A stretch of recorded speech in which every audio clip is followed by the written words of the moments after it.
Hello friends, welcome to our channel. Today we're going to take a look at another horrible case with you. The case of Alicia Ross. Alicia Ross was born on February 8, 1980, in the Canadian city of Markham, in the province of Ontario. There's no information about her biological parents. All that's known is that they gave up their rights over the girl, and she was adopted a few months later by a couple named Marvin and Sharon Ross. Her adoptive parents surrounded her with love and care, doing everything they could to ensure their daughter lacked for nothing and could fully develop her talents.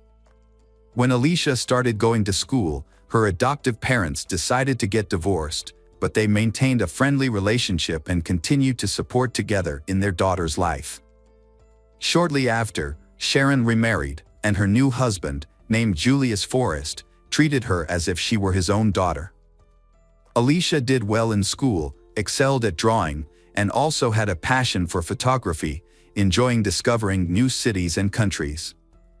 After finishing school, she spent a year in Australia, where she traveled and enjoyed life before returning home and enrolling in university. In the summer of 2005, Alicia went on a hiking trip in the mountains with her friends. She enjoyed spending time in nature, away from the busy city life. During the trip, she met a 29-year-old man named Sean, and they started a romantic relationship. The age difference of 4 years did not bother the couple. At the time, Alicia still lived in her adoptive parents' home, occupying the basement with a separate entrance, which allowed her to live independently from her parents. On August 16th, Alicia took a walk in the park with her adoptive mother and their dogs. Alicia seemed happy and shared that she was about to be promoted to the position of senior sales manager at work. She was very proud as she had been working hard for a long time, and her efforts were finally paying off. Additionally, Alicia talked to her mother about her boyfriend, Sean, whom she had been dating for just over a month but she seemed deeply in love with. Alicia hoped that this romance could develop into something more significant in the future and expressed a desire to introduce Sean to her adoptive parents by arranging a family dinner. After a stroll through the park, Sharon headed home, and Alicia went out on a date with her sweetheart, promising not to stay out too late because she had to get up early for work the next day. They said their goodbyes and went their separate ways. After meeting with Sean, Alicia invited him to her house. They had a good time together, and around midnight, he went home.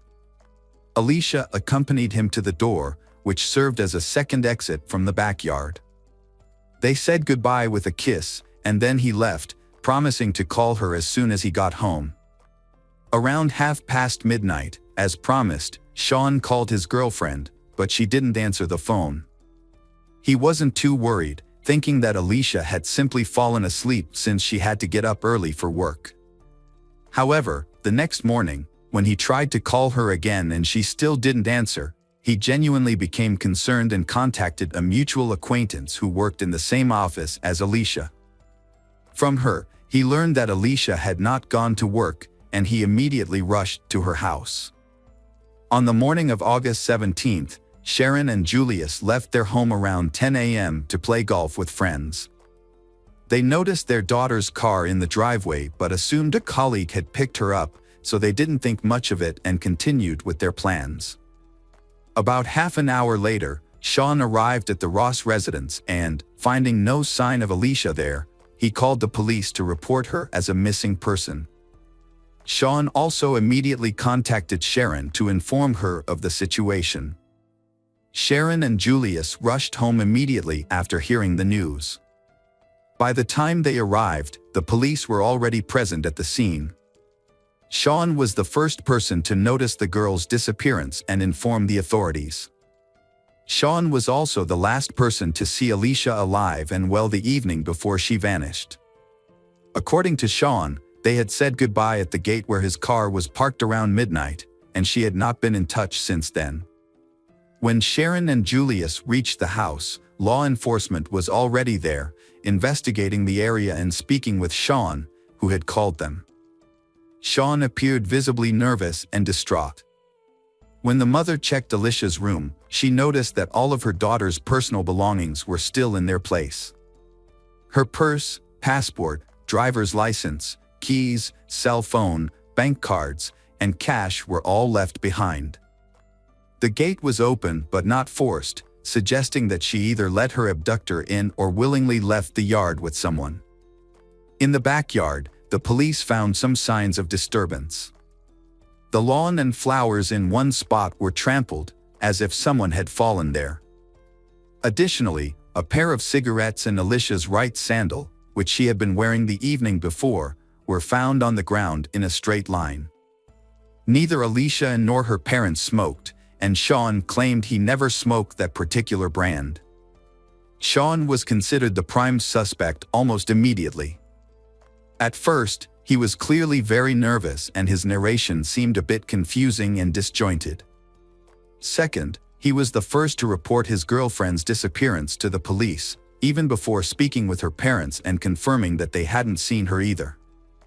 Therefore, he definitely knew she was missing. Moreover, the authorities found biological traces of Sean and her on her bed.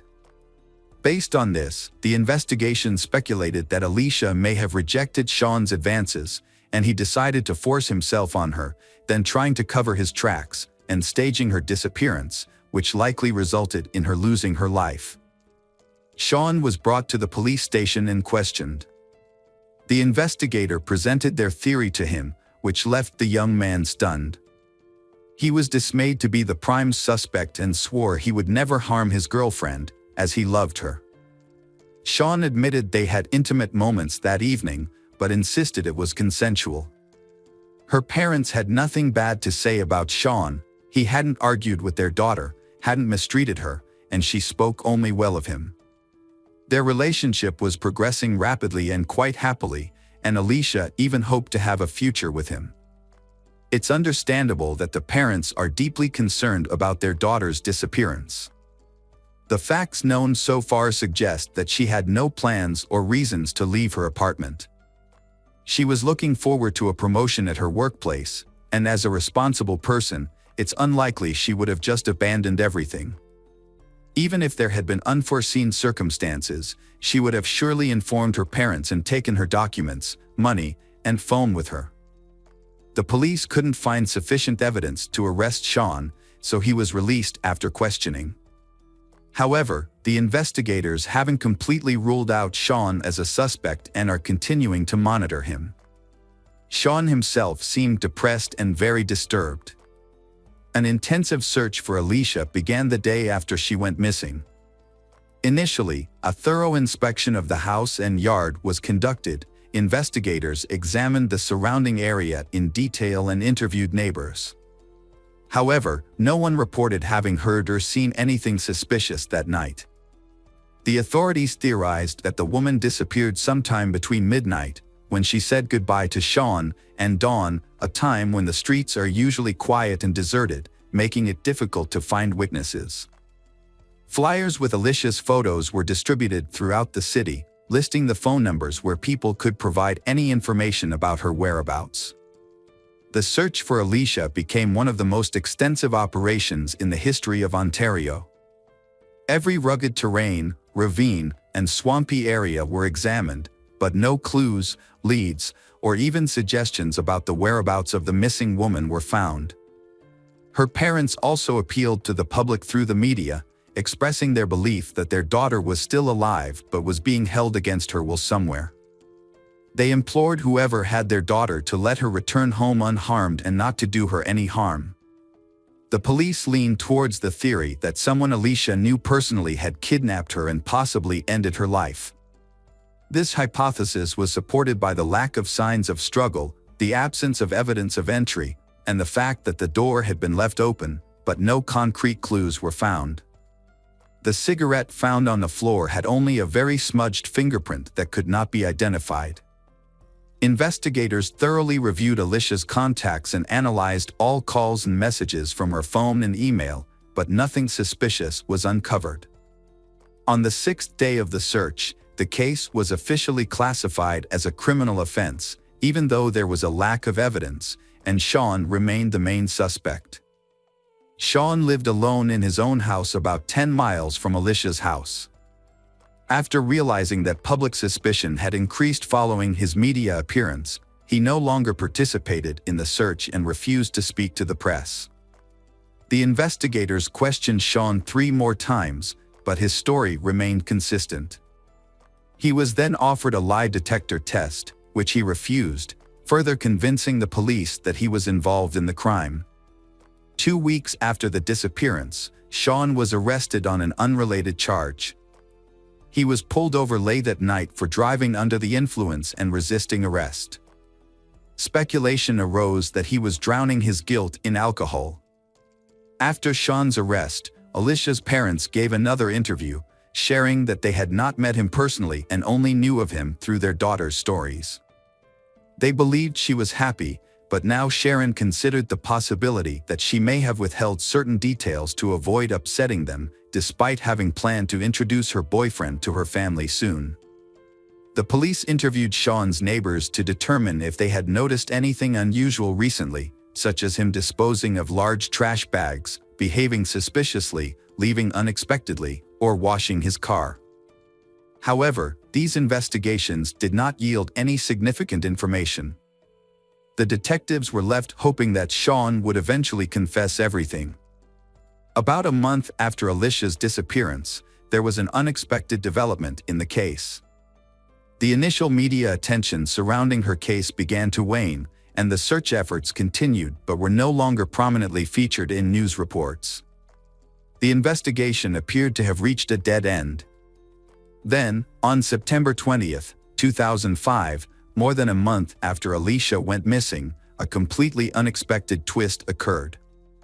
A 31-year-old local resident named Daniel contacted the police and confessed to ending Alicia's life, providing the location where he had hidden her body. It's important to note that this man was never under suspicion, and the police had not considered him at all during their investigation. Initially, it seemed that the man simply craved fame and attention, and therefore decided to take responsibility for the most notorious case in recent years. However, all doubts were dispelled when the police found her body in the location he had indicated. Before delving into who this new person of interest was, let's examine why the police had not shown any interest in him previously. Daniel was an unemployed inmate who lived in his mother's house, which was adjacent to the Alicia family's home. Their house were separated by unkempt shrubs, forming an almost impenetrable barrier. Although the criminal and the victim had lived practically their entire lives right next to each other, they had never interacted before. Alicia had observed Daniel behaving in an unusual manner on his house, leading her to believe he might be mentally unwell. Daniel had experienced significant socialization issues from a young age. He lacked friends, was mocked at school, and all his attempts to form relationships were unsuccessful, causing him to develop a deep resentment towards women. As a child, girls had rejected him, calling him a loser and refusing to associate with him. At the age of 8, Daniel was diagnosed with a socializing behavioral disorder and had been receiving ongoing psychological treatment. Although therapy did not significantly improve his condition, during his teenage years, he confessed to having fantasies of suddenly attacking and overpowering a girl, which excited him. However, specialists remained confident that these fantasies would remain within his imagination. After finishing school, Daniel stopped attending therapy sessions and decided not to continue his education. He became a recluse, living in his mother's house and isolating himself from the outside world. Daniel spent most of his days in his room, often visiting adult websites. Occasionally, he would venture out in the evenings to secretly observe his neighbors, peeping into their windows. He seemed particularly interested in watching when someone was engaged in intimate activities, which excited him. Daniel initially claimed that Alicia's death was accidental and he hid the body to avoid punishment. He said that when he realized she showed no signs of life, he placed her body in the trunk of his mother's car and drove about 50 miles out of town, hiding it in a bushy ravine by the side of a country road. 3 weeks later, fearing the body would be discovered, he moved it in the middle of the night to a deserted area. The body was found in the place Daniel indicated, confirming Daniel's guilt. The condition of the remains suggested the girl had been treated with extreme cruelty. Alicia seemed to have been hit by a vehicle. The forensic examination revealed that she had almost all of her ribs broken, her neck and both arms fractured, and extensive closed head trauma with internal bleeding. The exact cause of death could not be determined. The forensic experts were surprised, as they had never seen anything like it before. It was necessary to clarify all the circumstances and the timeline of events that fateful night to precisely determine how Alicia suffered such injuries. Initially, the convicted man claimed he had had an argument with his neighbor on a path covered in bushes between their houses. At some point during the verbal altercation, she called him a loser, which angered him, and he struck her in the head. When she fell, he kicked her several times in the chest. When he realized she wasn't breathing, he decided to hide the body and then moved it again when the search area expanded. However, there was something in his story that didn't add up. There were missing details and specifics.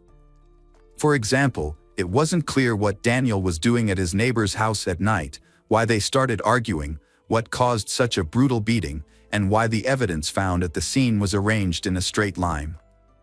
Restoring the full picture of events was challenging, but law enforcement managed to do so. That evening, Daniel went to spy on his neighbors. He noticed that Alicia's boyfriend had come over, so he approached their house closely. As the couple was being intimate, he watched them from a window. Then he moved back to the bushes but did not leave. Closer to midnight, the lovers went outside and kissed by the gate, just a couple of feet away from the lurking neighbor. When Sean left, the girl returned to the yard and noticed Daniel. She became very angry, realizing that he had been spying on her and her boyfriend all this time. She started yelling at him, calling him a pervert, and demanded that he leave immediately. Finally, Alicia called him a loser, after which she turned around and was about to go back into the house. This is a very disturbing and violent incident. The victim was subjected to a brutal physical assault, with the perpetrator striking her numerous times in the head, neck, chest, and back, causing extensive injuries and internal bleeding. After realizing the victim had died, the perpetrator moved the body to his garage, stripped her naked, and masturbated. He then placed the corpse in the trunk of his mother's car and transported it to a remote location outside the city. This sequence of events indicates a severe lack of empathy and disregard for human life. The language used is graphic and unsettling, but necessary to convey the gravity of the situation. Upon returning to his home, the criminal took a shower, changed his clothes, and behaved as if nothing had happened. His clothes, as well as the personal belongings of the victim and the towels he used to clean the crime scene, were bagged and disposed of. The trial and sentencing only began in April 2007, when new details were made public. The accused confessed to having taken the life of his neighbor, but he and his lawyer insisted that it was an involuntary act. Additionally, the defense requested a psychiatric evaluation, indicating that Daniel was ill and should not be considered responsible for his actions, suggesting that he should be treated in a clinic rather than incarcerated. However, the prosecution argued that, despite his mental illness and issues with anger management, Daniel acted with full awareness of the consequences of his actions. He ruthlessly kicked Alicia with all his might, knowing that this would likely result in her death. Nevertheless, the court-ordered psychiatric evaluation confirmed that the accused could be fully responsible for his actions. Regarding the items found in the backyard, Daniel never admitted to having placed them in a straight line. On May 7, 2007, Daniel Sylvester was convicted of second-degree murder and sentenced to life imprisonment with the possibility of parole after 16 years. A year later, Canadian singer-songwriter Kathleen Edwards wrote a song titled Alicia Ross, which portrayed the events from the perspective of Alicia during the final moments of her life.